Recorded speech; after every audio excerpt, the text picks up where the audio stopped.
Happy Wednesday, everybody. This is Jenny coming to you for an empowerment through trials, helping you gain confidence, self-love, establishing healthy relationships, and finding empowerment through your trials. So glad I'm here today. Shout out to my little sister. Today is her birthday. I believe she's 22 years old. She says she's getting old. I say welcome to the life of getting old, even though 22 is not old at all.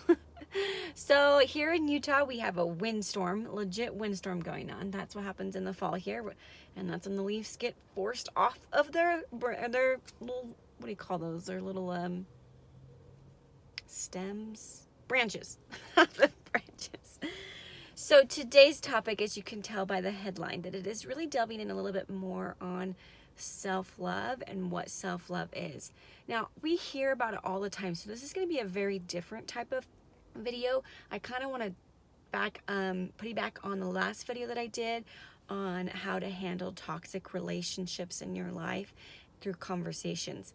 I did mention that in order to do that, you have to have self-love, and so I'm kind of going backwards and talking about how to gain that self-love, especially if you have toxic relationships in your life. I don't think anybody gets away from having a toxic relationship in their life. So, jumping into it, I made some notes, so I'll be looking down a little bit. So, if you're like me, and like most people who are, and this is not boasting, that are just have a high expectation of life and happiness and kindness and respect from other people. You have this fairy tale in your mind, and it is a good fairy tale, and it is a desirable fairy tale, and I wish that I could give you this fairy tale. The fairy tale of people respect people, people don't walk over you all emotionally or physically, or trying to have an intent to put you in a certain situation without a real intent, meaning that you just want people to love people. You just want people to be sincere and be genuine on where they're coming from in their relationship with you. That's a wonderful thing to want.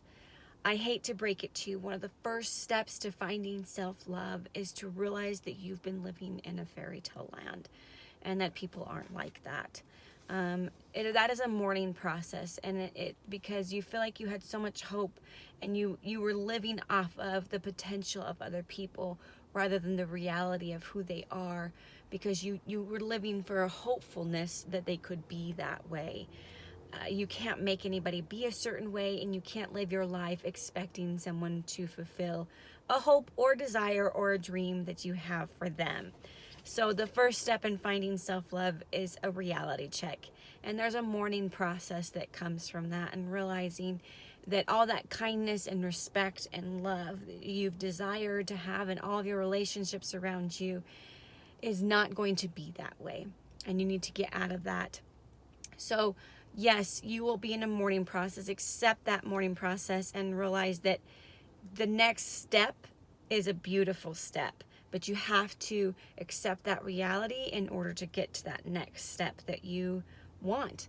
And that is having relationships blossom and be genuine, and have respect for yourself in each relationship that you have. Different perspective there, though, that's for sure. Sometimes it takes people a really long time to get past this dream that they're living in. I lived in that dream for almost 30 years of just praying and hoping that people would treat me with respect, and I didn't understand why they wouldn't. I wasn't mistreating them. I was trying to gain respect from people that I was never gonna get.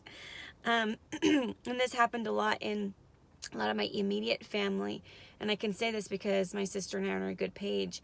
My sister, I feel like I was trying to pull it out of her. I was just begging her to have a relationship with me that I wanted to have with her. And this goes for romantic relationships too. We feel like we need to be loved the way that we want to be loved. But in reality is we need to realize what the love is that's there and decide if we can accept it or we don't want it. But if we keep trying to beg people to love us the way that we want to be loved, then we're not having self-love.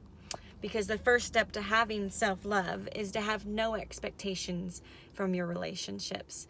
And in the fairy tale land, that seems like, well, why shouldn't I? Like, I want to think that they're a good person. I'm going to I'm going to expect the best from them. Therefore, I'm going to give them what I want from them. And that's backwards. Give yourself what you want from yourself. And don't expect anything from any of your relationships. Don't expect respect. Don't expect love. Don't expect that fairy tale dream that you've been desiring your entire life. Expect it from yourself. And start giving it to yourself. And stop giving away and realizing you're not going to get it in return. So going back to the situation with my sister, for years she was my older sister. She was my hero. I wanted to be accepted and loved by her so much, but I wanted her to love me the way that I wanted to be loved. And once I let that go and I realized that she is her unique person, I was able to love her more because of her uniqueness in the way that she loves me. But I could only do that if I loved me and the uniqueness that I am. So let go of all those expectations. In fact, any expectation that you have from somebody else, give it to yourself. So I was expecting respect from people so much that I was angry and I was upset and I didn't understand why people weren't respecting me around me. And it became this constant battle in my relationships of, why don't you respect me? I've done nothing wrong to you. And it deflated who I was as a human being. So instead of doing that, start respecting yourself and be like, no, I respect myself enough that I'm not going to have that conversation with you. Back on my last video, no, I respect myself enough that I don't need to make you feel better. I don't need to make you like me and be a people pleaser. I'm going to start pleasing myself and disconnecting the fact that that's not selfish. That's self-love. And in order to have healthy relationships in your life, you have to have self-love. The next step, which I might do another video on this because this is getting kind of long, is through that process, you can begin to see different beauties of love in your life. You'll begin to love people that you never knew you were capable of loving them like. Because you love yourself so much and you've worked on yourself and giving yourself your needs and respecting yourself, setting your own boundaries and having no expectations from other people, you begin to love people really for who they are rather than who you want them to be. And you begin to love yourself for who you are rather than what you want yourself to be. And life begins to blossom is how I explain it. And there are new colors and new feelings that you never knew existed.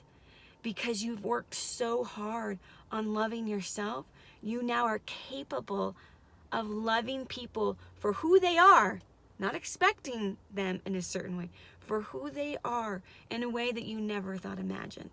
I'm going to go deep more into that, but this is a long video as it is.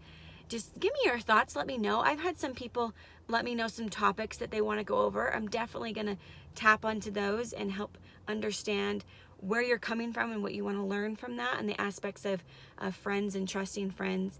And I have some people who want to share their stories on this page. So tune in, go and like my page if you haven't liked it. It's called Empowerment Through Trials. I come on every Wednesday and I talk about things like this. Just life and how to process through it and how to find the strength that you need inside yourself to find happiness. So happy Wednesday, guys. We'll see you next week.